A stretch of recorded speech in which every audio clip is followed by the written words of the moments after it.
కోటగారు కోటగారు అని ఆయన మేము ఆప్యాయంగా పిలుచుకునేవాళ్ళం. నాకు సినిమాల్లోకి వెళ్ళక ముందు నాటకాల నుంచి కూడా బాగా పరిచయం.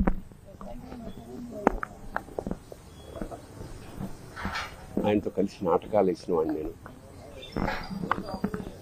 చాలా అంటే ఒక కమిట్మెంట్ తోటి తపన ఉండేది విపరీతంగా. అంటే సినిమా యాక్టర్ అవుదాం అని ఎప్పుడు అనుకోలేదు. బట్ నాటకాల్లో బ్యాంక్లో పనిచేస్తున్నప్పుడు ఒక మధ్యతరగతి ఇంట్లోంచి బయలుదేరిన అతని ప్రయాణం అంచెలంచెలుగా one of the best villains of Telugu industry. సరే, మామూలుగా సరదాగా మాట్లాడుకునే వాళ్ళ కోటగారి నేచర్ ప్రకారం మాట కటువుగా ఉండేది.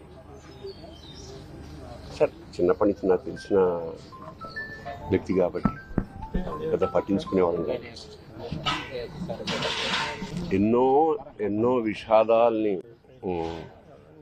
దాటుకుంటూ మహోన్నత శిఖరానికంటే యావత్ భారతదేశం అతన్ని గుర్తించింది.